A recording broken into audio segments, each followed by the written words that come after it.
Everyone. My name is David Alexander. I am chair of the Critical Infrastructure Staff Subcommittee for NARUC, and I have the honor this afternoon of introducing our speaker for today for EarthEx 2020. I know many people have met this gentleman. I have met him. I've had the pleasure of meeting with him and discussing with him several things regarding cybersecurity, regarding utilities. He is renowned, I should say, and I do have the pleasure excuse me, I'm sorry about that, of introducing our speaker, John Heltzel, with the EIS Council. So General Heltzel, I'll turn it over to you.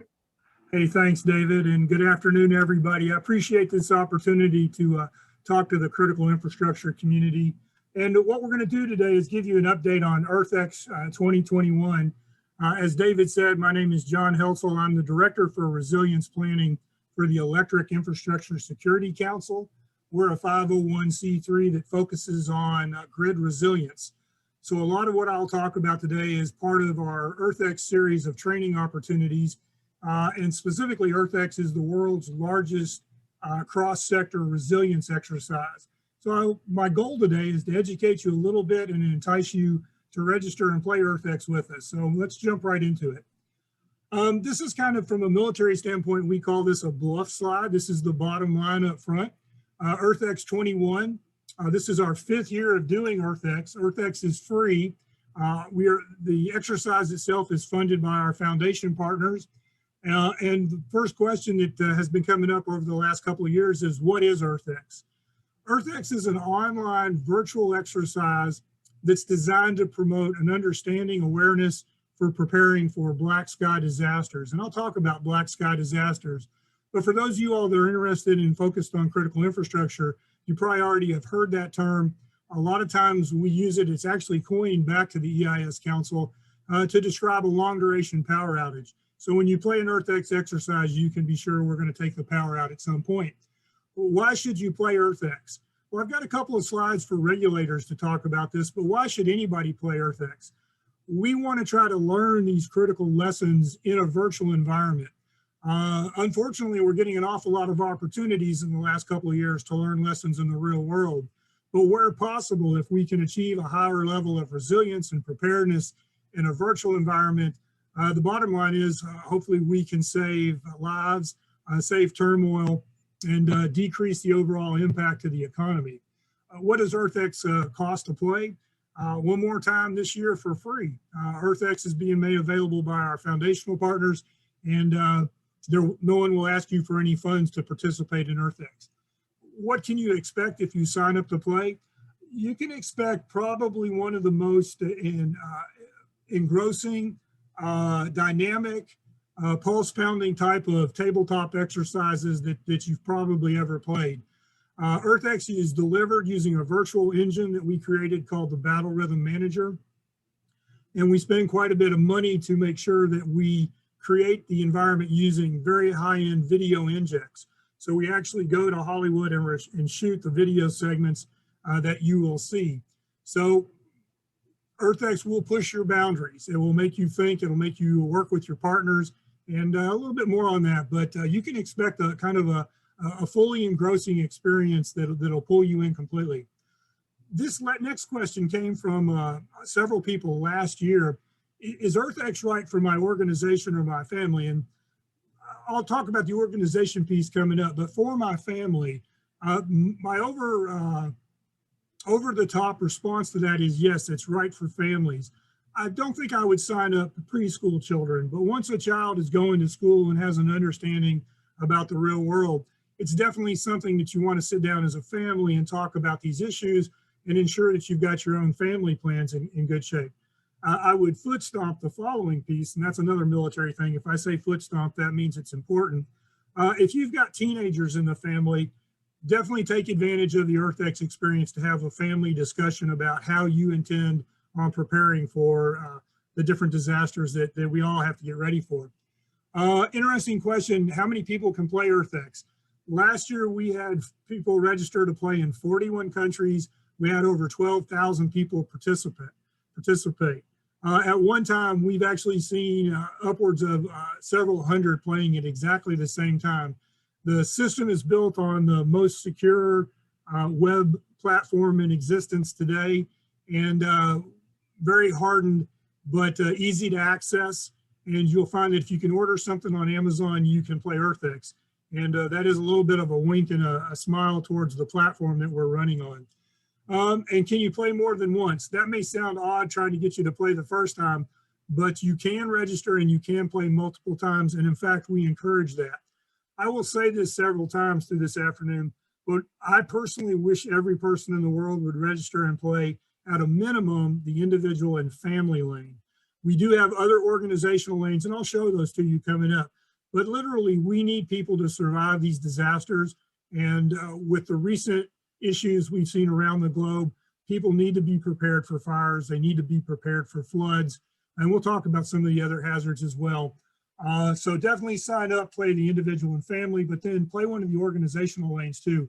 You'll find it very challenging, and it is fun to do. So when Ashton and I started talking about this, he asked me, he said, well, can you paint the picture about why regulators ought to play in EarthEx? And if you look at it from a critical infrastructure standpoint, all these points make sense on a broader scale as well. So I've already mentioned the first one. You want to try to learn these lessons virtually.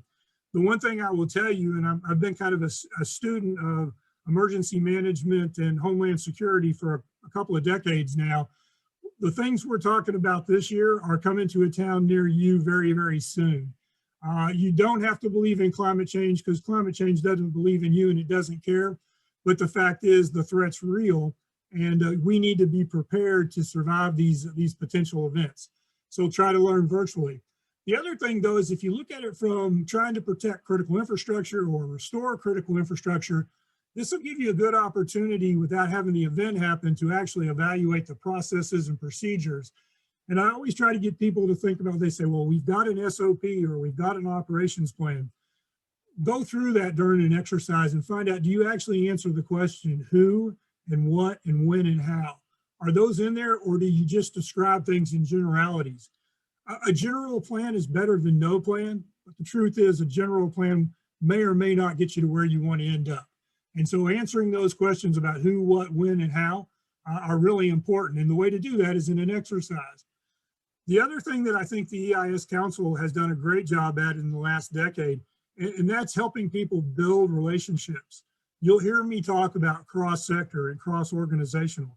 Well, cross-sector has to do with the fact that the electric industry, the electric grid, the operators of that grid need to understand what's going on in the gas and oil sectors. They also need to understand what's going on with some of their biggest customers. And in most cases, that's the water sector. But then also cross-organizational. Within the same enterprise, do the various organizations know what the next smart move is? And how are they communicating that? So examine your relationships in an exercise. And then the fourth bullet there is to test some ideas and figure out, well, what could be done if we absolutely wanted to short circuit that from going in a bad direction? What are some of the opportunities? The best way to build those opportunities or to envision them is during an exercise. So there's a lot of good reasons to play EarthEx. And here's a couple more. My promise to you is to not read you slides this afternoon. I'm going to talk in kind of broad points. But I actually found this slide from a year or so back. A couple of things that we're going to highlight this year that I'd like you all to consider. From a regulator standpoint, what can you do to best support the response and restoration missions? In most cases, the regulators are not going to be the ones that actually saddle up and move out to do the response. Those are first responders, emergency managers, people coming in and cross liaison teams. It gets very, very interesting though when you start talking about the restoration mission. In the United States, we spend a lot of time talking about the recovery mission. And unfortunately, the recovery term is being misused a lot. Recovery in the United States, for a lot of different reasons, is somewhat bounded by the Stafford Act and the availability of public assistance grants, individual assistance grants, and then what I call a little HUD money thrown in on the side. That's really not, that's recovery in traditional terms. What I'm talking about is restoration. When the critical lifeline infrastructures get knocked down, how do we restore them? And regulators play a vital role in being the backstop and the back support for the regulated communities to make sure they've got the resources and the kind of things that are needed to make sure that those lifeline infrastructures come back online. So a little bit of a different thought process there, and you'll hear me talk about restoration quite a bit and very little about recovery. Recovery is much farther down the road. And then finally, this exercise will give you a chance in the regulatory standpoint to really take a look and say, well, what is our role in the different dimensions of disasters? What are we trying to do from a preparedness? And you'll hear us talk about preparedness and resilience. Not hand in glove, but pretty side by side. Mitigation, definitely a place there for the regulatory community to think about. But we just talked about response, recovery, and then remember that added dimension of restoration. So I mentioned a while back, I used the term black sky, and a lot of people do not understand the term black sky. And in fact, I was on a call about 2 weeks ago with some really great people in the United Kingdom called the Emergency Planning Society. And to be honest, I really didn't know they existed until this year. And they reached out and said, hey, General, we'd like you to come on and tell us more about EarthEx because we think this will meet one of our planning requirements. So I was very happy to do that. But they used three terms and they kind of used them interchangeably. And here in the United States, that's not necessarily how we look at it. So when you think about black sky, you might hear the term also black swan, and then you might hear the term black start. Well, a black swan is an event that's so out of left field that you really didn't see it coming. It wasn't something that you thought could happen. It's kind of like seeing a black swan on a lake. Normally swans are white. But a black start, they were using black sky and black start interchangeably. Here in the United States, black start actually talks about the requirement to re-energize the grid. So when the grid loses all its energy and it has to be re-energized, that is a black start. And that's a whole technology that we could do a whole different call on. And if you're interested, you can send me an email and I'll share some information with you. What I want you to think about for the remainder of this afternoon while I'm talking is this idea of a black sky threat. A black sky threat, as I mentioned earlier, is a threat that has the ability to impact the grid and for a prolonged period of time, basically bring the grid down.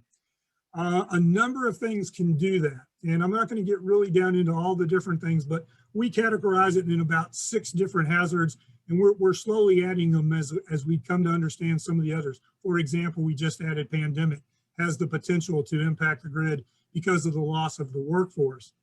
But there's 3 man-made, and then there's 3 naturally occurring. So when you think about it, if you lose the grid, what's going to happen? Well, we know when the power goes off, even for a short amount of time, people freak out. But beyond freaking out, what actually happens is components of society begin to break down about the 12-hour mark. If you have teenagers, it's about the 4-hour mark when the game console will not fire back up or the internet's down, panic starts, right? So if you lose the power for very long, though, you have these things that begin to develop called a complex catastrophe. What defines a complex catastrophe is this event called cascading consequences. So when you lose the power, almost immediately, you'll start to see elements of the communications network begin to degrade. At around the 12-hour mark, in some locations, the water system will begin to degrade as well. At about a 24-hour mark, water systems that require pressurization will go offline. If the water system itself has got backup generation capability, they'll still be able to produce potable water, but they won't be able to push it through to all the pressurization stations. So I live in a rural area. We have water tanks everywhere. The way you fill up the water in a water tank is through a pressurization system. Most of those pressurization stations do not have backup generators on them. And that's true for the vast majority of the United States infrastructure for water. So cascading consequences start happening. You also pressurize gas lines. You pressurize oil pipelines. So once you start losing pressurization, this cascading consequence really begins to build on itself. To solve that problem, you've got to be able to coordinate. Well, what was the first thing I told you might start breaking? The communications infrastructure. What do we use to coordinate? Communications infrastructure. The electric sector is totally on board with this. They totally understand the issue, and they're working with us to build some survivable communications capabilities. Today's talk is not about that, but if you're interested, you can go to our website or you can shoot me an email and I'll talk to you about a program called BSX. black sky command and control system. And it's designed to support primarily the utilities at this point. The other thing, though, from an emergency management standpoint, or someone who's trying to manage critical infrastructure, is you realize trying to restore infrastructure is resource intensive. So when you're in one of these environments and it's difficult to communicate, you're going to need more coordination than you've ever thought before, but you're going to need more resources. So what was one of the biggest takeaways out of the pandemic? Well, other than just the horrible loss of life, the one thing that all of us in the emergency management and planning environment learned was just how fragile our supply chains are. We saw very quickly that any disruption at all put a huge, increased the amount of slack in our supply chain to where some things quit flowing. And those issues in the supply chain can cascade on top of the transportation network. And obviously with a number of the other threats, that's something we're very interested in. But the biggest thing out of all this is if you don't have a plan going into a black sky environment and you've lost power and you've lost communications and you know you need a lot of resources, you've got to plan those things in advance. Doing it once the event has happened is a terrible environment to be in. Could tell you a lot of different stories, but you can even look back just as far as this late winter, early spring with Texas, where they had a problem and their plans were not quite up to snuff to be able to support all the needs of the communities or even the own restoration mission for ERCOT. So I mentioned this and I won't read the slide to you, but this issue of cascading consequences, you can see there on the left. One thing leads to the next thing that leads to the next thing. Ultimately, what happens is, because of the duration, if we don't solve these black sky cascading consequences quickly, it has the potential to directly impact the economic engine of the United States. And once that's done, it impacts our national security. So if you're a good US citizen, you know that's a bad position for us to be in. So we want to try to get everybody attuned to planning for these events early on.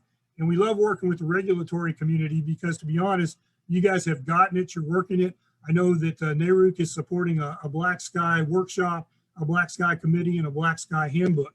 So pay attention to what's coming out of NARUC. You're gonna have some great information in the next, probably about the next year, that you can really use to move forward. So this is kind of the kickoff on what EarthEx is all about. I've used this slide now and just tweaked it a little bit. What we're trying to do, to be honest with you, when we talk to senior leaders, is to help them avoid this failure of imagination. It's too easy to look back in the history of the United States and see where we suffered from a failure of imagination. I'm not going to read you out a laundry list, but there's some are easy, kind of easy pickings. We totally missed Japan bombing Pearl Harbor. Even though everybody knew that that was a potential, we just didn't think it would happen. Sure enough, it happened. We kind of missed the Soviets beating us into space. Now, we made up for that one quickly, but we missed it. And then obviously the one that is in most people's minds is 9/11, where no one really thought that anybody would hijack airplanes and fly them into tall buildings. But there are many others where if we're not paying attention, we could get surprised. One of my personal pet issues is this idea of climate change. I was just on a call earlier this morning, and I was explaining to them, we've been talking about climate change for well over 20 years. I've been doing research on it, but we still have people that will stand in front of the lectern and deny that climate change is happening. Well, as I mentioned earlier, you don't have to believe in it, but it is real. You can debate what's causing it, but the fact that it's happening is not debatable anymore. And the problem with climate change is what it's producing is extremely unpredictable. We don't know where or when these events are going to happen. So for example, we've got record wildfires occurring around the world, places that we never thought would talk about wildfires. Sweden, Finland came and got with us and said, you know, we want to talk to you guys about what you're doing for preparedness for fires, because our permafrost is all drying out. And once it dries out, it's a high risk of to burn. They're not prepared for these kind of fires. We're working with the EU this year on their potential for wildfires. 20 years ago, they never talked to us about fires. But if you look out in the West, you all know, even here in Kentucky, just a few days ago, we could see the smoke from the wildfires out West, clearly here in Kentucky. The other thing, though, that's happening is these back-to-back 100-year floods. And in fact, this year we've had We've had one example of a 500-year flood and another example of what they're calling a 1,000-year flood. And those measurements are somewhat suspect, but the fact is what's happening is we're seeing more record rainfall amounts in a short amount of time than in recorded history, where we've actually kept good records. And the bottom line, what does that mean? Well, it's producing new weather patterns. If you just go back to 2016, in Baton Rouge, Louisiana, which is not unfamiliar with record rainfalls, they got 20 to 30 inches of rain in less than 3 days. Everything that could flood did flood. Water was coming up from the sewers. So these are all things that are caused by change in the climate. But normally when I give one of these things, when we used to actually do things in person, I'd look up about this time and I'd look for the back of the room and there'd be somebody in the back, their arms crossed and looking at me with kind of a scowl on their face like, well, I don't believe in climate change and it can't happen where I live. There's no way it could flood and there's no way we could have a fire. Well, here's my answer to that kind of a thought process. It doesn't have to happen right on top of you to screw up your world. If it breaks your personal supply chain where whatever it is that you need and rely on is manufactured, or it ships out of a harbor that you depend on, or it flies on an airplane out of an airport that you depend on, it just messed up your world. So you need to pay attention to it and understand that from a planning perspective. But the other piece of that equation is, are you sure it couldn't happen? Or is it just that it hasn't happened to you yet? And that's kind of the mantra I want you guys to leave this with today, is thinking, you know, I've not seen some of these things that General Heltzel was telling us about, but I'm smart enough to know that they could happen in the time to plan and train and prepare and maybe do a little exercise called EarthEx might be this year, so that my family survives or my organization is better prepared. So I did a similar briefing for Canada just about 3 weeks ago. So I put this slide together. And when we kicked off the webinar, the president of the association was on to do the introduction, much like David did. And she let me know, she said, well, this was on for Ontario. She said, but I actually live out on the west coast of Canada and I'm on an island and it never, ever gets above 72 degrees here. It's one of the reasons we moved here. It's always beautiful. At that moment, the temperature in her house was closing in on 100 degrees. And she said, we only have one ceiling fan. We have no other fans. We have no air conditioning. These are the examples of what's happening around the world. With Canada, it's wildfires this year, record heat wave. If you look in the Southwest, our heat wave has gone on so long now, they've dubbed it a mega drought. And it's one thing to be hot. It's another thing to be in a long duration drought. If you look at that picture on the right, you can see what's going on there with that particular basin, Lake Mead. I've been to Lake Mead before when the water was all the way up until the top of the light brown. What you're seeing is a puddle compared to what that lake is normally filled at. What's going on though is the implication is we're all going to pay more at the grocery store because these areas are losing their agricultural ability. And that is going to have cascading consequences across the United States, across part of the world, and across your own pocketbook. It's going to hit us in the wallet if we're not very careful. But then, as I mentioned to the guys, I always go out and I look for recent events. And last week was a horrific week in the world. 150 people are still missing in Germany, and now they're saying they're unlikely to be found. I know these slides are a little bit hard to see on probably your computer screen, but the amount of water that's depicted in these slides and the amount of devastation, literally having been to dozens and dozens of floods in the past, I have never seen pictures like this before. What happened in Germany was basically whole towns got washed away. Whole neighborhoods, all the houses came off their foundations and they washed away. Germany is not a new place. Germany's been around as long as we've had recorded history, and this just happened. Why did it just happen? Climate change and a few other variables, but it's happening. And then the one that was heartbreaking last night was what happened in China. These are pictures from China from last week, and probably the most difficult thing to get your brain wrapped around is being in a subway station, down in the station on a train. One of the stories that I read, and there was a picture, and I chose not to show it, was the water was coming up. It was up to their chest, headed for their neck high, and the doors of the subway would not open, and they were stuck inside with that water. So they still don't know what the death count is out of China. These floods are different. So if somebody says we've always had floods, that's true. You can go all the way back biblical times. Noah talked about the flood, right? But this is different. This is a flood in a matter of hours at a level that we never see before. And what's going on right now, especially being reported in Miami and in Boston, is that our sewer systems, which were designed about 100 years ago, are not going to be able to keep up with what we're going to see over the next decade, much less 2050. So for you young people that are on this call, these are things you need to pay attention to and make sure that our elected officials help us get the infrastructure bill passed so we can rebuild some of this. And then finally, this fire threat. And I'm not going to spend a lot of time on fires, but the fires that we're having now, these wildfire threats, are different than the fires we all grew up with, where the local fire department would run out and they put up the ladder and they'd knock the fire down, maybe in a couple of hours, maybe a day. What we're seeing now are fires that require a whole mobilization of a region's worth of fire equipment, and they still end up losing the fire. They move fast, they're driven by strong winds, really dry conditions, and no matter where you live, this could be happening in your backyard if we're not careful. So we just got to think about it and get ready and plan. So to kind of summarize this, I want to move in now to more about the exercise, but I want to leave you with this idea that the threat is real. Hopefully you've got that, and the threat is now, so there's no time to waste.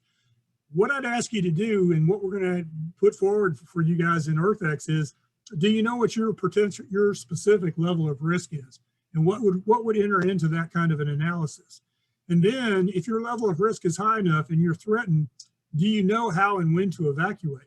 And then the last piece is, are you prepared to be part of your community or organization restoration mission? And those are all lofty things for us to consider and to do some great work on here in a couple of months. So hopefully you're leaning forward and realizing what a great opportunity this is. So I'm not, as I mentioned, going to try not to read slides to you, but just look at the sheer numbers on this from 2020. 268 billion is only the direct impact. It is not the indirect impact. And then the number of natural disasters in the world last year on top of COVID. And then just that sheer number that have died. That number does not include COVID, obviously, but that number is going to be dwarfed by the losses this year, just in the record rainfalls, fires, and different kinds of climate-based disasters that have already happened. We started off in January with the very first one, and we've had about one every 4 weeks in the United States, some major flooding or fire event. And unfortunately, that number is ticking up. So we always talk about with EarthEx 21, kind of our mantra is, are you ready? But I've modified that to ask the question, not only are you ready, is your family ready? Do you have the ability to get your family, both the family that lives with you and then your other family, to a good state of preparedness and readiness? And then ultimately, you know, what we all get paid to do is to make sure that our organizations are prepared to survive these kind of events and come back and be able to restore that economic engine that we all count on. What you're going to find is in EarthEx, this is a very dynamic, progressive kind of environment. We will give you cross-sector drivers that'll make you think about things that aren't necessarily in your lane. I spent many years doing exercises where I called them single pulse electric.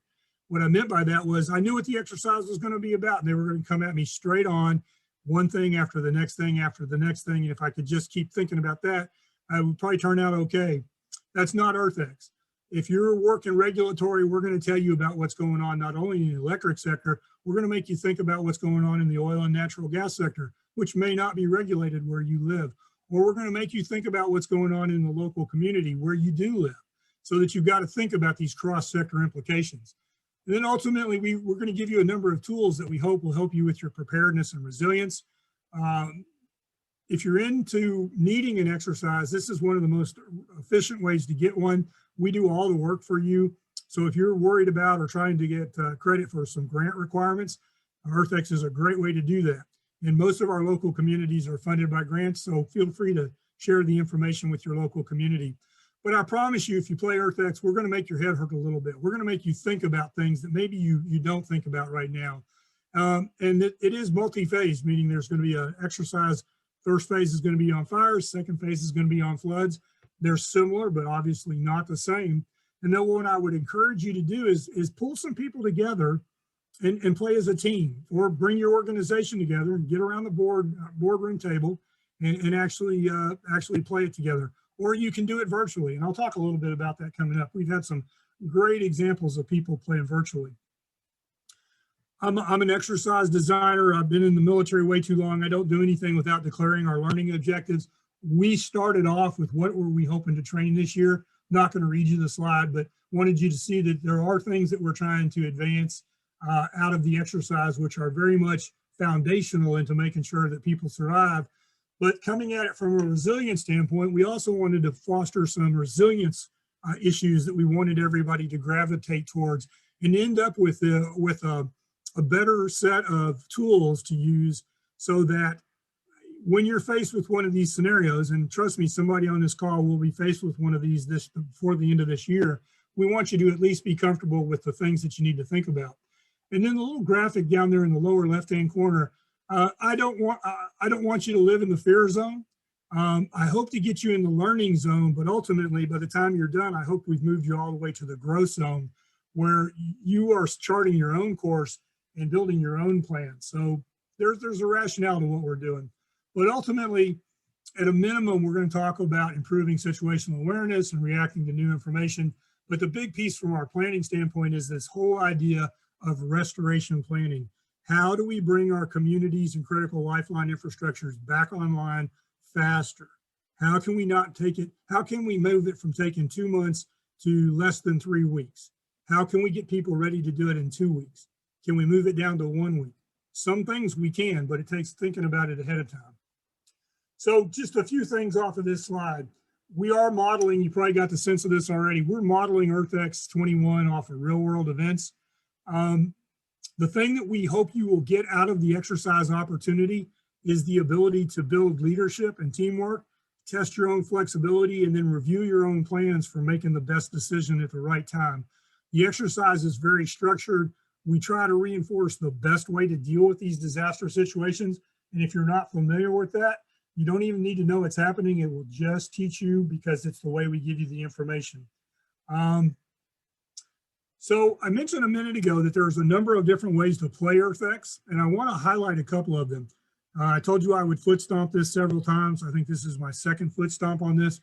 I want everybody on this call to register and play the individual and family lane. You owe it to yourself, you owe it to your family. Do it. Take advantage of the free opportunity. If you only just watch the exercise and just think it's cool, you'll learn something. But the bottom line is, if you actually play and you do it with your friends and families and loved ones, you're going to be in a better position. But from an organizational standpoint, we have seen a number of different approaches, and most of them have been extremely successful, but there's a lot of different ways to set this up. Here in the Southeast and also in the Southwest, we've seen major state agencies play it from an organizational standpoint. And they would get everybody together in one room and they would play through it. In fact, Florida and Alabama are kind of noteworthy. They've played with over 100 people in their EOC before. A lot of locations do it on a board table, and they get everybody around the board table and they play up the videos and then they conduct the discussion. But we've also seen it done where they do it in a centralized environment at the headquarters, but then they push it out to their regions. So the regions are playing, and then they have predetermined certain times where they're going to link back up using things like Skype or GoToWebinar or this mechanism, and just share what they thought. What did you see? What did you see? What were your answers? And share that information. The other one that came online last year that was kind of cool was an organization would kind of go head to head within itself. So they would have operations play it and then turn it over to resource management play it, or they would have operations play against the planning team. One of the better implementations of that was from an emergency management standpoint, and one in the private sector, they had an A team and a B team. They let the A team play, record all their responses, then came back on the next day and let the B team play. And then on the third day, they got the A team and the B team together to compare. And it was interesting because in most cases, the A team knew a little bit more, but in a few cases, the B team had an entirely different perspective and added alternative ways of approaching the problem. So, I mean, those kind of options are out there for you. And then finally, the idea of doing independent play between leaders and section chiefs. So the way we constructed EarthEx, because it runs on the Battle Rhythm Manager, is you can launch it in a lot of different directions at the same time. And as long as you synchronized it up front and everybody knows what to expect and who's going when, you can make it work for you. So we'll talk a little bit more about that, but lots of options to set it up for your own success. A few points, these go back all the way almost to the beginning. You won't see anybody from the EIS Council show up with a clipboard to facilitate or assess your exercise. It's self-facilitated and self-assessed, and it is very much a discussion-based tabletop exercise. We set up the scenarios, we put you in the right position, and then we give you some leading questions to kick off your discussion. You do have to register to play online, but you can register and play on the same day. But you will get exercise credentials that you will use. It's basically a link that takes you back into the exercise. When you register, you'll get a chance to self-identify for what functional areas and lanes you want to play. More on that coming up. And then ultimately, realize that you can extend the time to play or contract it based off your needs. To be honest, I don't think you can do the exercise justice in less than an hour. I mean, if you just want to go click, click, click, click, click, that's one thing. But if you actually want to read everything and try to consider what's being put in front of you, an hour is probably the minimum. But you can expand it. We had groups last year say, we're going to do phase 1 on one day and phase 2 on another day, because they really wanted to pull apart and push on some of the areas that we set up for discussion. Totally up to you, and you can start and stop it when you need to. You'll find that it's a very cool exercise engine and very flexible to work with. It is very much a come as you are. There are a number of exercises out there that you can be part of. GridX is an example. GridX normally in the past has required you to do several weeks worth of prep work to actually play. I don't think GridX is doing that this year, but that's been kind of the way it's approached in the past. EarthEx, on the other hand, we have a number of training opportunities that you can take advantage of, and I'll show you those coming up. But if you don't want to do those, or you just want to try the exercise, register, pick your date and time, come in, sit down and play the exercise. I recommend bringing your own policies and procedures, but that's totally up to you. We will never ask you for that material. The other thing, though, to realize is this is a widely distributed exercise. So we write EarthEx to work worldwide. So some things we don't word necessarily in the easiest way to state it in US English. We try to make it generic. So we talk about regions and areas as opposed to states and cities and towns. But it all plays well. If you can kind of tilt your head sideways, you'll get it without any problem. But our goal is to have you have discussions among your team or within your own thought process about what you would do. What is the best answer? Some of our assumptions, one is that we're going to give you everything you need to play EarthEx. You're not going to need to develop anything externally and bring it in. You do have to have access to the internet. It will not work on a paper-based situation. So you just got to know that going in. That's the only way we can do this affordably. We talked about policies, bring them if you got them. I recommend if you're going to do it as an organization, anything beyond maybe 6 people, probably pick one person to be the facilitator. We do offer facilitator training and a facilitator's handbook, but it's easier if somebody knows where you're trying to get to with this exercise. If you just take it as it comes, it's really easy to get down into one of the areas and just get lost in your train of thought about how deep the exercise is and how many different things you need to think about. So a facilitator and a recorder will help you move through the exercise pretty nicely. And again, if you want an assessment coming out of it, you will need to do that. So EarthEx in a nutshell, there are 2 phases. Phase 1 will be on fire. Phase 2 will be on flood. It's all about preparing for these disasters and developing resilience. And we will send you some advanced exercise material if you register in advance. All that stuff's being worked on now, and it'll come out in August. And I'll show you a slide on that coming up. Just a few things off of this slide. When we write the exercise, we actually try to write an exercise for a specific functional area. And functional areas have to do with operational boundaries. So for example, you've heard me talk about individual and family. Well, another operational boundary is people in leadership positions at the community level, people that are working in state or national government, people that are working in the private sector. That's a different functional area. We focused also on health and medical as a different functional area. And for this group, the one that I would recommend, if you want to do an extra one other than state government or regulatory, would be to join the critical infrastructure utilities functional area, because the exercise has a different view from that standpoint. We actually write a lot of different injects depending on what lane you pick. There's actually over 900 of those. Now, you don't get all 900. The reason there's such a big number is we customize them to drive people into different lanes of thought. But we focus on decisions and results and then making more decisions, but we do capture a team and individual responses. So it's a really active exercise, in that you will not be bored. If you move your way through it, you're not going to get tired of it. So we've mentioned functional areas, and here they are. The two that I would highlight beyond individual and families, and did I mention that I want you to play individual and families? The other one would be government functions. And then the third one that occurred to me as I was just now briefing you all is to sign up and play the critical infrastructure utilities lane. As I mentioned, you can play multiple functional areas this year. And then within the 7 functional areas, we're better than Baskin-Robbins. I think Baskin-Robbins says they've got 24 flavors. We've got 38 options. The one that makes the most sense to me for this group is the regulatory agencies.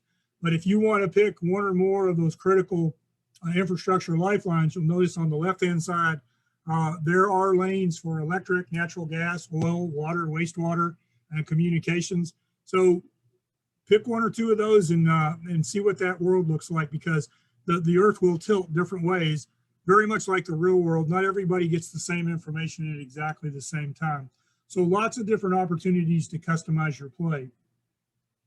If you're kind of wondering how this thing is built and how will it appear to you, when you register, you get a link that brings you into the top of what we call the Battle Rhythm Manager. And the Battle Rhythm Manager is just the tool we use to connect all the different elements of the exercise. So when you come in at the top, you'll be presented with a grid. And the very first thing in the grid that you pick, which should be fires, it will start with an opening video, which will give you the background material that you need. It basically paints a picture, and it's like being pulled into a movie the way we've done it. And what we'll be focusing on coming out of that is establishing your initial situational awareness.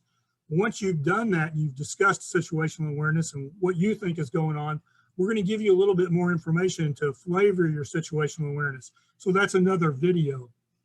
Once you've got that kind of going, we're going to put you in the environment to think about your level of risk, either your individual level of risk or your organizational community level of risk. Most of us never really look at disasters from that standpoint, and this will give you a chance to do that. Then we're going to ask you to develop, based off what you know now, what are the most likely scenarios for courses of action. Once you've got that in your mind, what you think you might do, you're going to get a chance to play this thing called the Monte Carlo game. And Monte Carlo is pretty much like the country that makes its living off gambling. You play Monte Carlo, you push the button, you roll the dice, you're going to get a new inject. And the new inject is going to be new information, which is going to be quite dramatic and quite different than what you had up until that point. The minimum number of times you get to play Monte Carlo is 3, the maximum is 10. And each roll of the dice gives you a new piece of information. And then you've got to take that information based off everything else you've learned, and you get to make a decision. Once you've made that decision and you know what you think it is you're going to do, you're going to get another chance to play a different version of Monte Carlo and pick up new information. And that's because that's how the real world works. You make a plan, you start to execute your plan, and then the real world steps in and it makes some kind of dramatic change that you've got to adjust to. And that's what the second Monte Carlo is about. And then finally, you figure out, okay, our best action is to do this thing, and you tell us what that thing is. And then ultimately, you'll get a chance to go into the closing video. So this is a kind of a graphical representation of the steps. But as I mentioned, it moves quickly, gives you a lot of things to think about, a lot of information. And as I think I hopefully impressed upon you, you will not be bored. If you play EarthEx, it's going to pull you into the game. And that's why a lot of people come back and want to play a couple of different times. Monte Carlo, I've talked about. I love this slide, so I just put it back up in here. But the truth is you're going to get to go through it twice this year. One to make a better decision, and one to refine your decision. And these injects are absolutely customized by functional area and lane. Feel pretty good. We finally wrapped those at the end of June, and it was interesting to write 900 injects, but I think once you see it and get a chance to experience, you're going to agree it's well worth it to have a customized exercise experience. So I mentioned earlier on that this particular webinar is part of our EarthEx training series. We've been having our training series go since, I guess, the end of May, when we wrapped up the final planning meeting. We've conducted 2 of our resilience webinars already. They are recorded and they're available if you would like to watch them. I'm pretty proud of what the guys did. We had our fire resilience webinar was back in June. And we had people from both coasts that had experienced the wildfire event, 2 from rural environments, 1 from a metro environment. So that link will be available that you can go hit that if you're interested. We just wrapped last week, I guess 2 weeks ago now, the flood resilience webinar.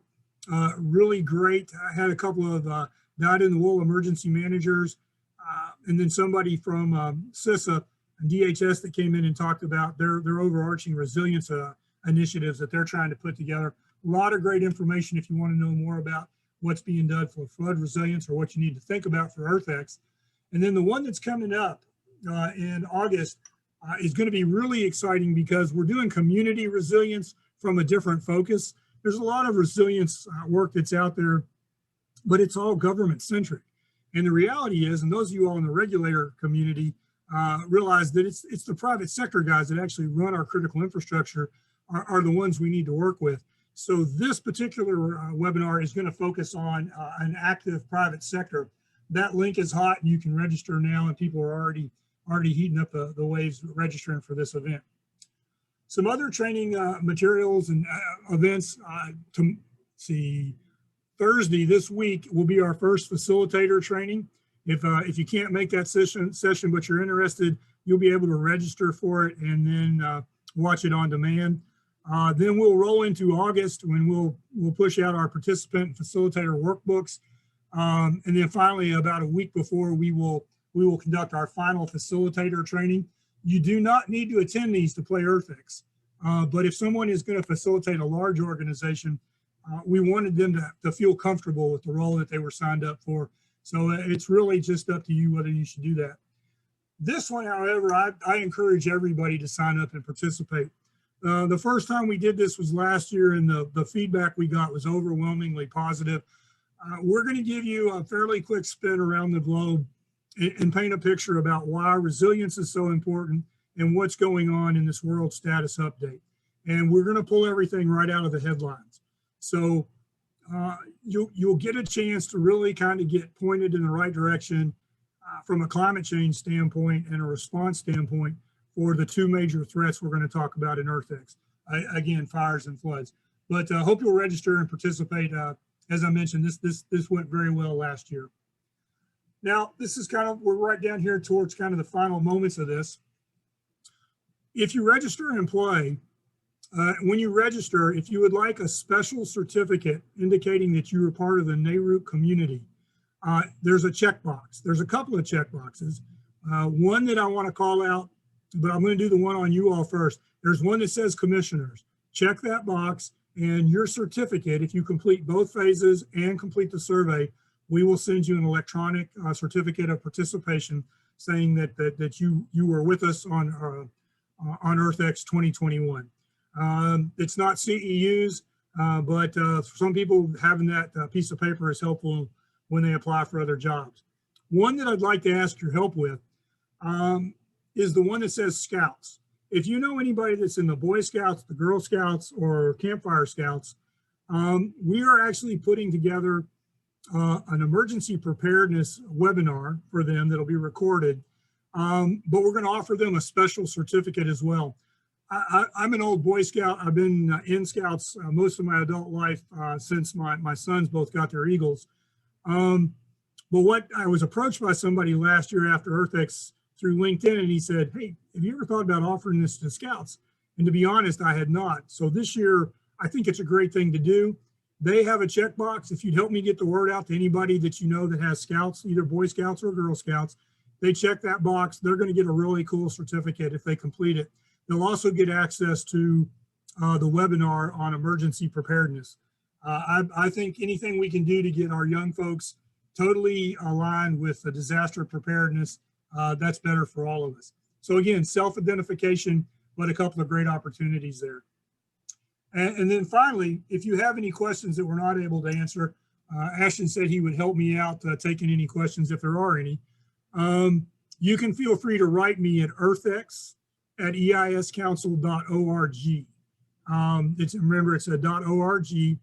Send me anything. We normally get 2 or 3 or more emails a day asking different questions.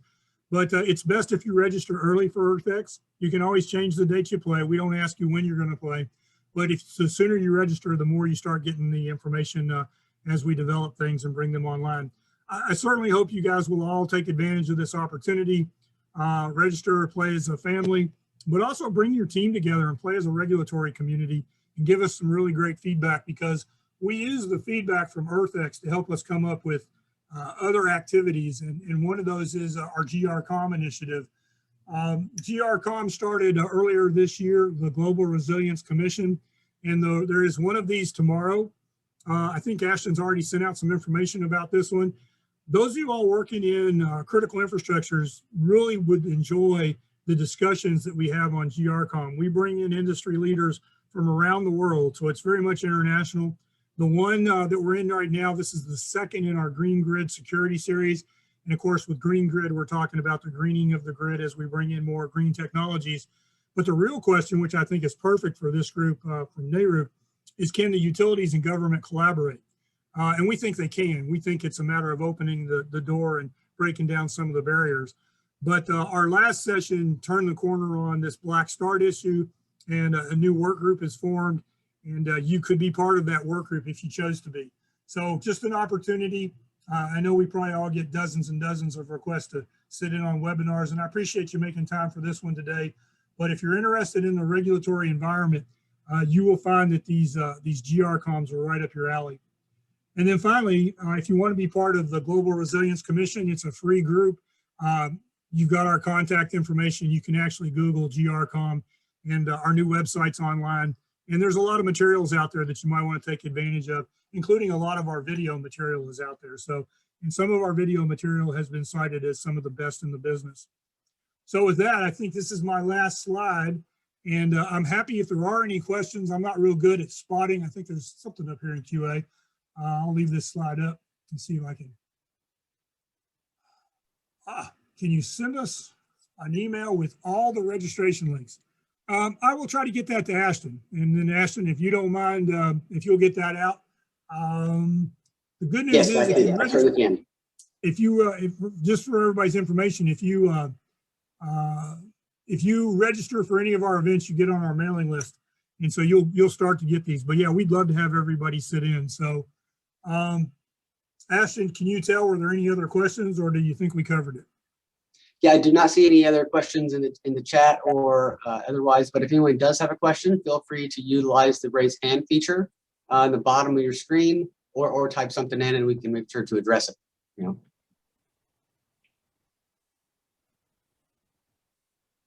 Give everybody a minute. But